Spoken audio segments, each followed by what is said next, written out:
tell me nag-a-apply ka rin dito sa coffee shop ng kaibigan ko. Baka naman pag nagtatrabaho ko na dito, Ina, siraan mo rin ang kaibigan ko. Yung ba talaga ang tingin mo sa akin? Hindi ko alam. Diyan ka nababagay, yung mga taong abnormal na kamukha mo, umuro ka! No! Naglinis ko lang ng kulungan, ayan, tinulugan ako, di ba tamad? Sabi sa akin ni Cecil na may sakit to sa puso, Chang. Chang, kailangan ito dalhin sa ospital. Ngayon na, Chang. Miss Lani, paakyat na po yung mga apo ni Madam. Hindi na dapat maabutan na ganyan ang matandang yan. Ako na pong bahala.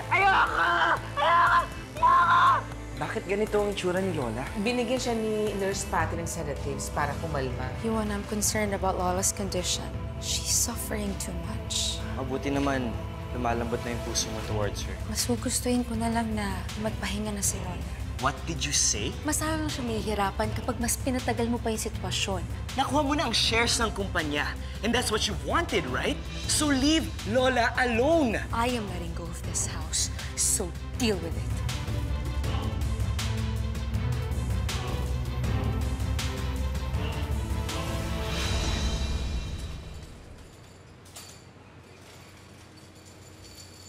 Archie, na-withdraw ko na lahat ng natitira kong pera eh.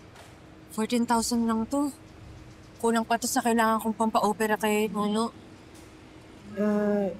Yung isang account na binuksan ng Lola mo para sa'yo, di ba doon naglalagay ng pera siya, no? Lola para sa panggamot ni Nono? Eh, nung isang araw ko pang hindi ma-access eh. Malamang pinasara na yun ni Joanna. Pero hindi ko naman nahabulin yun kasi hindi ko naman pera yun. Men, magpakatatag ka lang. Huwag kang bumigay. Lalo na ngayon na mas kailangan ka ng kapatid mo. Huwag kang mag-alala, makakagawa din tayo ng paraan dyan. Kung nakakailangan niya, manawagan tayo eh. Oo nga, no? Uy, I have a brilliant idea, man! Basta, tara, sumunod ka na lang. Tara. Saan ba tayo? Dito tayo. Tara. Tara! Hoy, sigurado ka ba dito? Sigurado ako dyan, baby loves. Tiwala ka lang sa akin, I got you. Effective yan, sobra.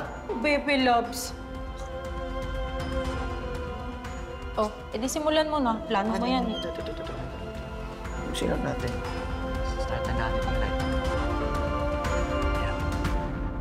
Hello sa mga tropa pips natin dyan. Eto ngayon guys, kasama ko si Baby Loves. Kasama ko naman yung best friend niya. Ayan. So, sa lahat ng mga nakakanood dito guys, kakapalan ko na ang aking pagmumukha guys. Humihingi kami ng tulong sa inyo. Konting kantidad lang ang kailangan namin, tig-1,000, isang tao lang. Anong presyo? Hello po. Any amount po, malaki or maliit, malaking tulong po yan para sa kapatid po nung kaibigan kong si Ina. Ito po siya. Ina.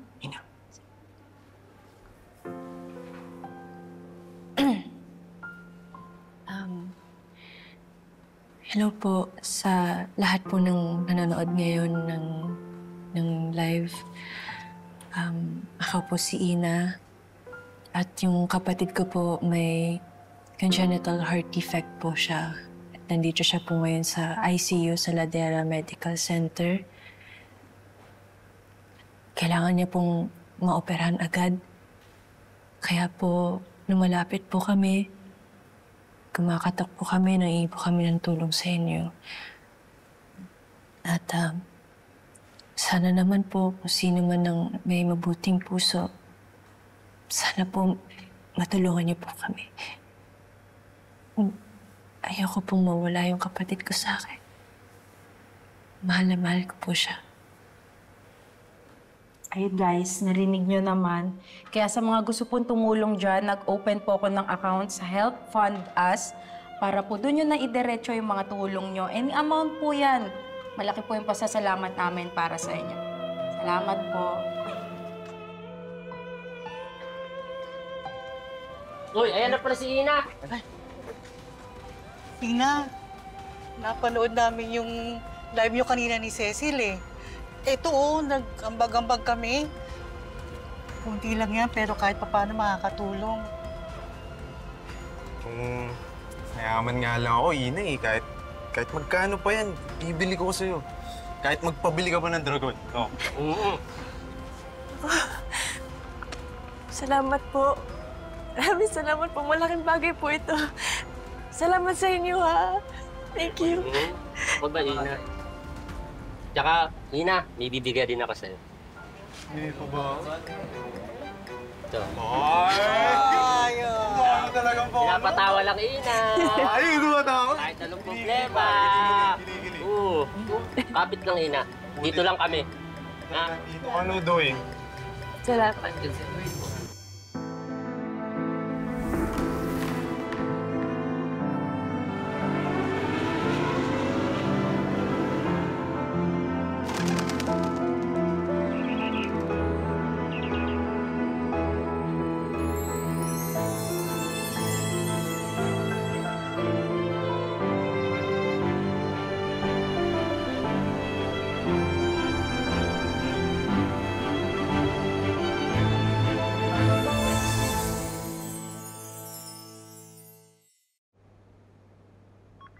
No? No, gising ka na. Dito na ang ate. Hindi kayo iwan ni ate. Mas lalong hindi kita pababayaan.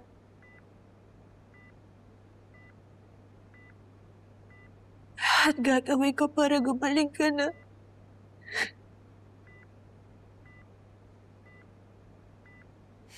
Sabi mo, hihintayin mo yung pagbalik ko. Papabili ka pa ng fried chicken, di ba?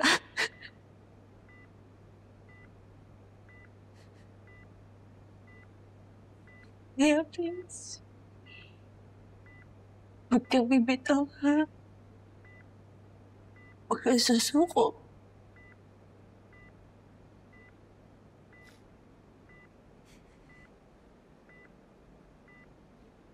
Hindi hahayaan ni ate mawala ka sa akin.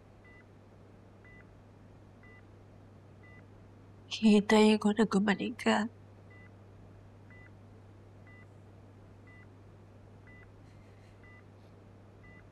Promise mo kay ate. Hindi mo ako iiwan, ha?